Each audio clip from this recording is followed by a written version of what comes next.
Bom dia! Hoje são 6 de outubro de 2022, quinta-feira, Brasília, Distrito Federal, Brasil.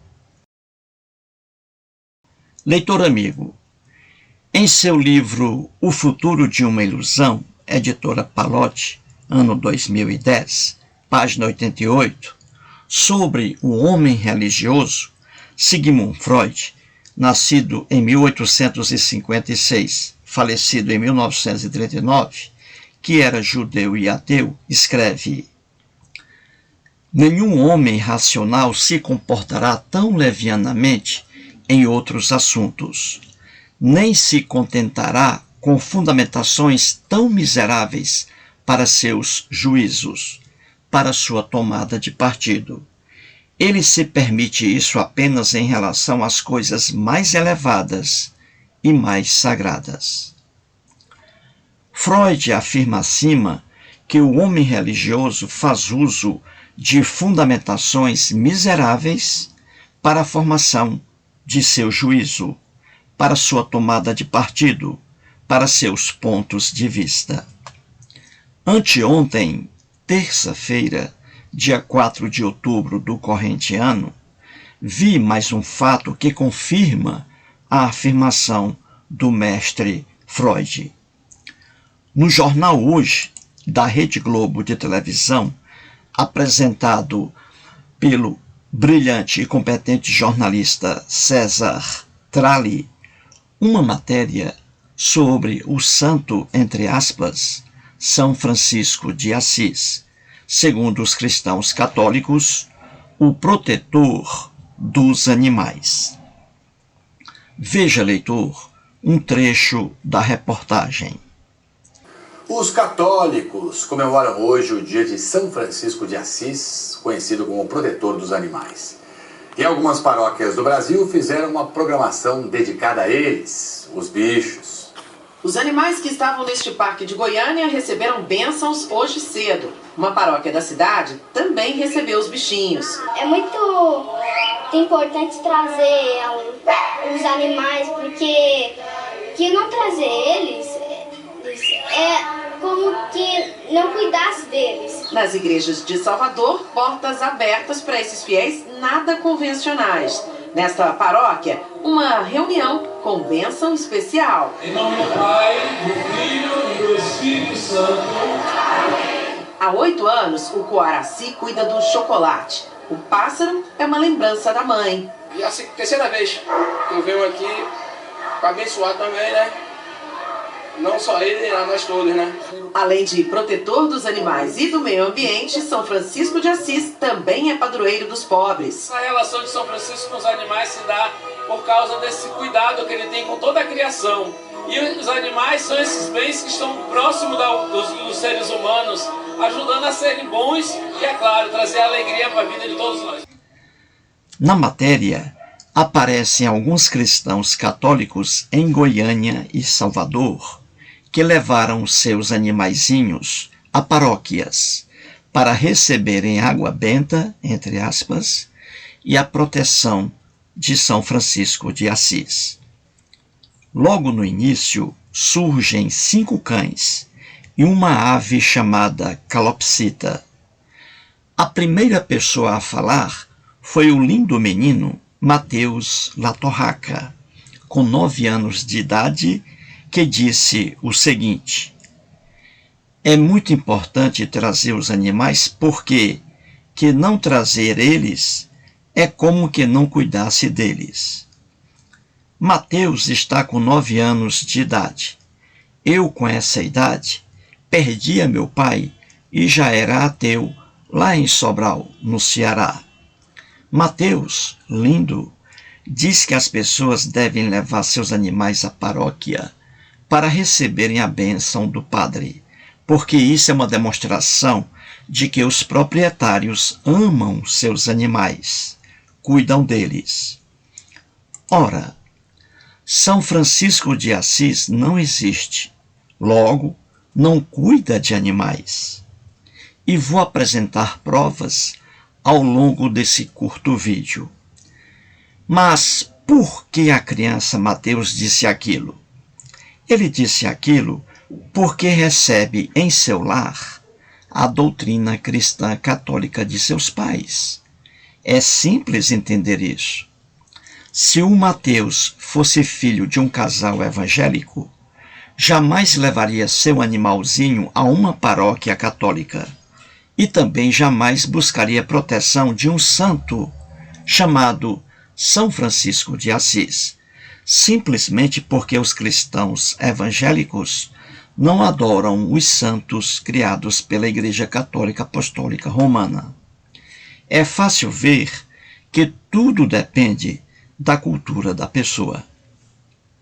Outra pessoa que aparece na reportagem é o baiano Coaraci Ferreira, que levou seu animalzinho para ser abençoado. Há 8 anos que Coaraci cuida do bichinho, um passarinho. O engraçado, para não dizer triste, é que o pobre passarinho vive preso numa gaiola há 8 anos. O Coaraci nem o padre perceberam isso. Se eu fosse o padre, teria mandado o Coaraci abrir a gaiola para que o bichinho sentisse o que é liberdade. O passarinho, coitado, não matou, não estuprou, não roubou. Então, por que continuar preso? Eu tenho uma cadela chamada Frida. Veja a Frida aí, linda. Ela já está com 6 anos de idade. Amo muito esse animalzinho. Sou seu único protetor. Isso é fato.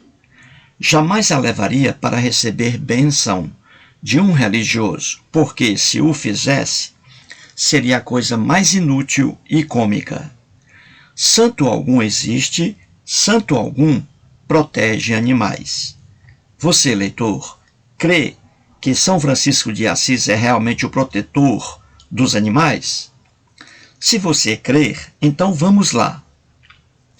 São Francisco é protetor das lombrigas? As lombrigas são animais. Logo, o santo também é seu protetor, não é mesmo? São Francisco é protetor também do mosquito Aedes aegypti. Esse mosquito está matando muita gente no Brasil, causador da dengue, zika e chikungunya. É um animal. Logo, o santo também é seu protetor. Não é mesmo, leitor? É ou não é? E no habitat dos animais irracionais, com milhões de animais carnívoros, matando e devorando outros, será que São Francisco protege mesmo os animais da cadeia alimentar? Por exemplo, leões são animais carnívoros, comem carne. Não adianta colocar alface para eles, não entra. Para não morrerem de fome, eles matam e comem outros animais. É a natureza que dá as cartas. São Francisco, obviamente, não protege gnus e zebras dos ataques leoninos. E os ratos? Também são animais. Logo, São Francisco os protege. Protege ou não? E o homem é o mais terrível predador. Um animal irracional mata outro rapidamente para comê-lo em seguida. O homem não. Impõe sofrimento terrível aos animais antes de matá-los. Como os animais sofrem sob o comando humano, sem que santo algum apareça para protegê-los. Quase todos os dias, noticiários televisivos mostram torturas praticadas contra cães indefesos, submetidos a agressões físicas e à fome. Milhares de animais marinhos morrendo por causa da poluição humana, sem que um santo qualquer haja para protegê-los. E nas fazendas produtoras de carne, inúmeros bezerros, ao nascerem, são separados da mãe, isolados em cubículos durante 4 meses em média, sem brincar com outros bezerros. Tudo isso para evitar que eles fortaleçam seus músculos, a fim de a carne permanecer macia para o sucesso na venda.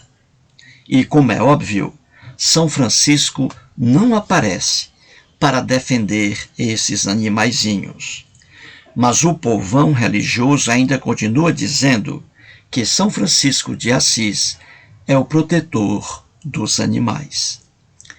Caindo agora na Bíblia, será que o Deus hebreu, adorado pelos cristãos, protegia os animais? O que você, leitor, acha? Antes de qualquer coisa, é bom deixar registrado aqui que Deus algum existe. Mas, nas lendas bíblicas, deuses existem aos montões. Então, o Deus hebreu protegia os animais? Vou ajudar você a descobrir isso.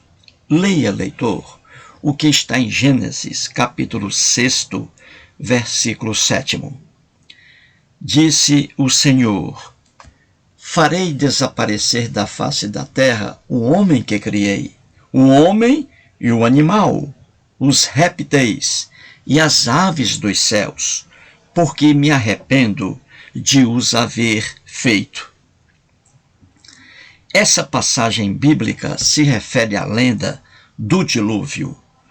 O Deus hebreu, por causa da maldade do homem, se arrependeu de sua criação.